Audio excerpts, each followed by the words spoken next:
Number 5 पर है हिडिंबा। हिडिंबा मंदिर मनाली के हिमाचल प्रदेश में स्थित है। हिडिंबा भीम की पत्नी थी जो राक्षसी थी और इन दोनों के पुत्र का नाम था घटोत्कच।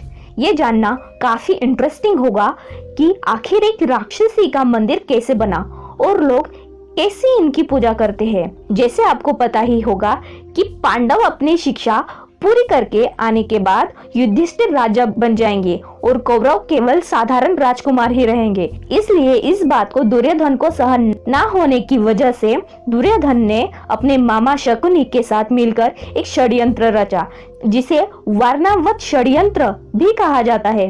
उत्तर प्रदेश के बागवत जिले में वारनावत नाम का एक स्थान है जहां महाभारत के समय में वार्षिक समारोह या मेला आयोजित होता था। उस मेले में दुर्योधन ने उनके रहने के लिए ऐसा भवन का निर्माण किया जो बहुत जल्द आग पकड़ लेता है। उस भवन का निर्माण लाख से किया गया था। पांडवों के चाचा विदुर की वजह से उनको इस साजिश का पता चलते ही उन्होंने एक सुरंग खोदने का आदेश दिया और पांडवों ने खुद ही भवन को आग लगाकर सुरंग से गंगा तट पर आ गए। नाव से गंगा को पार किया और दक्षिण दिशा की ओर बढ़े जहां राक्षसों का क्षेत्र था। उसी जंगल में हिडिंबा नाम का राक्षस अपनी बहन हिडिंबा के साथ रहता था। हिडिंब ने अपनी बहन हिडिंबा से जंगल में भोजन की तलाश करने के लिए भेजा, पर वहां हिडिंबा ने पांचों पांडवों को देखा। इस राक्षसी का भीम को देखते ही उससे प्रेम हो गया। जब हिडिंबा ने भीम के सामने शादी का प्रस्ताव रखा, लेकिन भीम ने वो ठुकरा दिया। लेकिन माता कुंती की आज्ञा मानकर महाबली भीम ने शादी के लिए हाँ कर दी।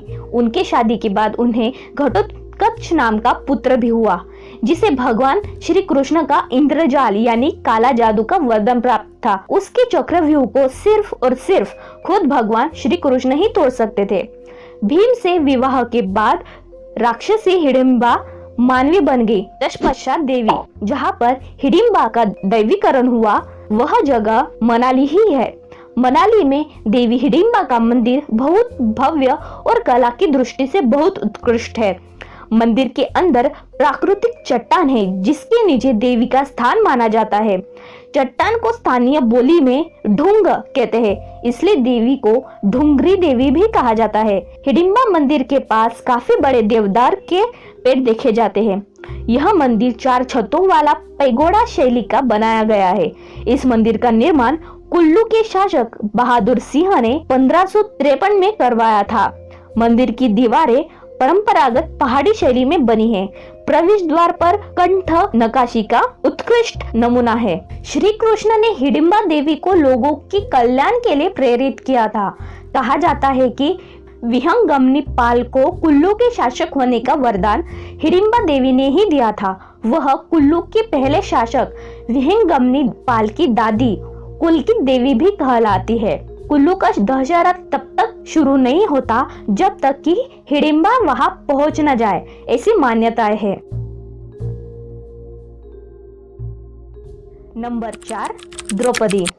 भारत में सबसे पुराने मंदिरों में से एक द्रौपदी का मंदिर है जो बेंगलुरु में स्थित है। यह मंदिर 800 साल पुराना है, जिसका नाम धर्मराय स्वामी मंदिर है। यह मंदिर पश्चिमी गंगा वंश, पल्लव वंश और विजयनगर साम्राज्य की इमारतों की स्थापत्य सुविधाओं को प्रदर्शित करता है। मंदिर में द्रौपदी के साथ 5 पांडवों तथा कृष्ण की मूर्ति भी है। मार्च और अप्रैल महीने में करगा उत्सव मनाया जाता है, जो हर वर्ष मंदिर से ही शुरू होता है।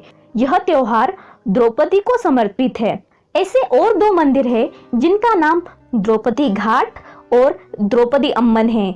द्रौपदी घाट मंदिर वो जगह है जहां द्रौपदी नहाने आया करती थी और रोज पूजा करती थी। इस मंदिर का नवीनीकरण पंडित जवाहरलाल नेहरू द्वारा कर्ण घाट के पास किया गया। वहां द्रौपदी के साथ श्री कृष्ण का भी मंदिर है।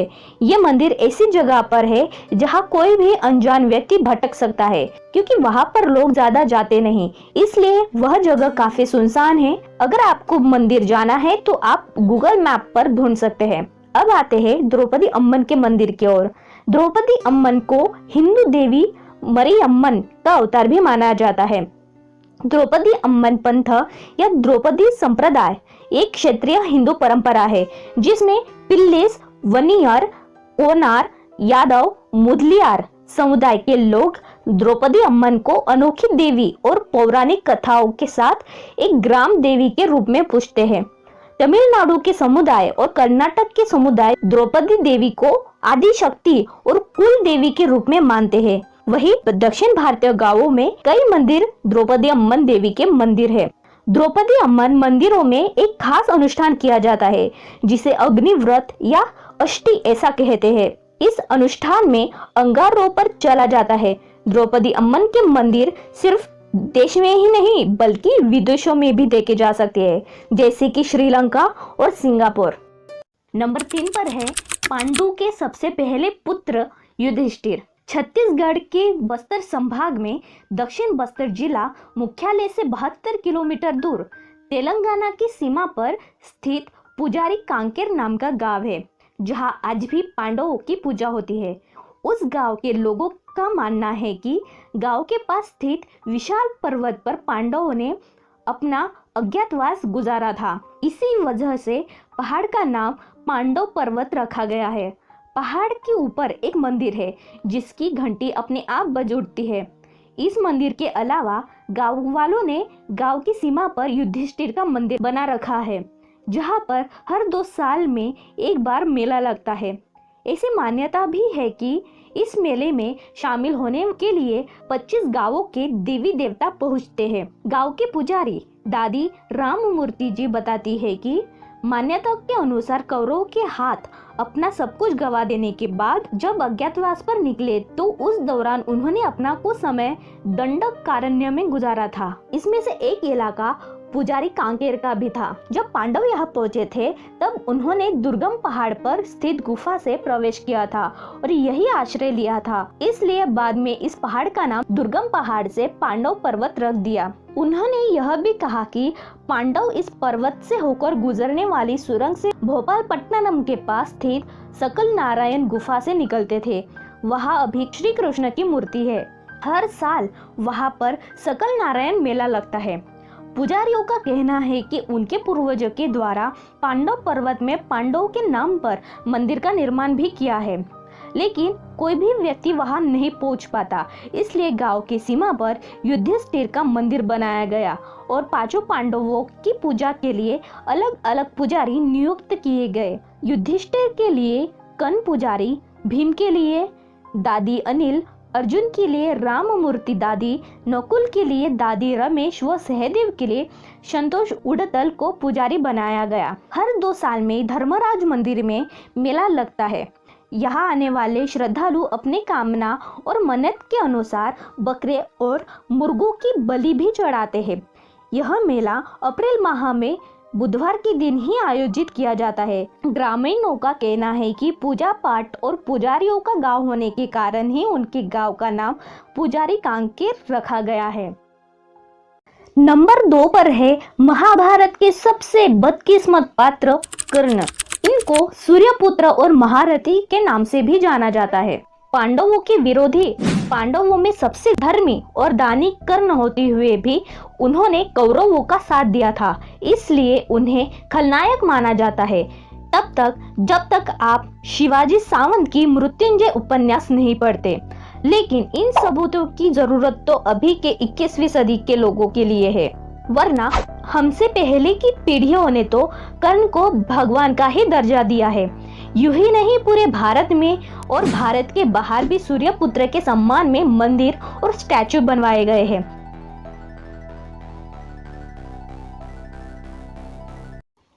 नंबर 1 शकुनी और दुर्योधन। तो हमारी लिस्ट में आखिरी और सबसे इंटरेस्टिंग कैरेक्टर का मंदिर है मामा भांजे का मंदिर, यानी शकुनी और दुर्योधन का मंदिर। दोनों मंदिर आसपास ही है।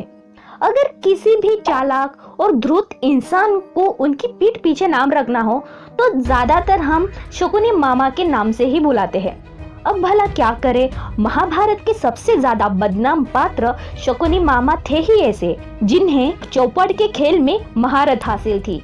शातिर और सबको भ्रम में डालने वाले शकुनी पांडवों और कौरवों के बीच कुरुक्षेत्र की युद्ध को भड़काने के लिए जिम्मेदार था, जिसे हमें किसी खतरनाक विलन से कम नहीं मानते। लेकिन भारत के दक्षिण में केरल के कोल्लम में स्थित एक मंदिर में बाकायदा अपने कूटनीति के लिए प्रचलित शकुनी मामा की पूजा की जाती है। इस मंदिर का नाम है मायकोटू मलंचारुवु मलनाड। एक समुदाय पूरे मंदिर का ख्याल रखते हैं। इस समुदाय का नाम है कुरवा समुदाय। उनके मुताबिक शकुनी एक समर्पित भाई था, इसलिए इस समुदाय ने पवित्रेश्वरम में उसे सम्मानित करने के लिए एक मंदिर बनवाया। सालों की परंपरानुसार मंदिर में शकुनी को नारियल, रेशम, ताड़ की शराब, जैसे स्थानीय भाषा में ताड़ी कहा जाता है, ये सब चढ़ाया जाता है। इस मंदिर में शकुनी की कोई मूर्ति नहीं है। यहाँ पर सिर्फ एक बड़ा सा चबूतरे जैसा पत्थर है। इसके अलावा मंदिर में भुवनेश्वरी देवी, भगवान की रात मूर्ति और नागराज को भी पूजा जाता है। ऐसा कहा जाता है कि इस पत्थर पर शकुनी ने अपनी साधना के लिए उपयोग किया था। महाभारत के रक्त रंजित युद्ध के बाद शकुनी को अपनी गलतियों का एहसास हुआ। इस वजह से अपने मन को शांत करने के लिए और मोक्ष प्राप्त करने के लिए मामा इस जगह पर आए और भगवान शिव की तपस्या की। आज उसी स्थान को कोल्लम यानी पवित्रेश्वरम कहा जाता है।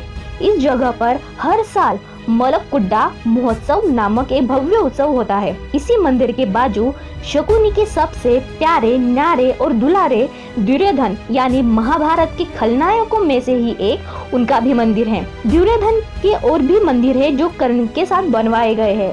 तो ये थी आज के रहस्यमय भारत का पहला एपिसोड। आशा करती हूँ कि आपको मेरी वीडियो जरूर पसंद आई होगी। तो लाइक करना बिल्कुल ना भूलिए और अपने दोस्तों के साथ शेयर भी करिए और चैनल को सब्सक्राइब करना और नोटिफिकेशन के बेल आइकन को दबाना बिल्कुल ना भूलिए, ताकि ऐसी ही कुछ इंटरेस्टिंग वीडियोस की सूचना आपको मिलती रहे। तो मैं मिलती हूँ आपसे अगली वीडियो में कुछ ऐसे ही रहस्यों के साथ। तब तक के लिए गुड नाइट, शुभ रात्रि और शब खैर।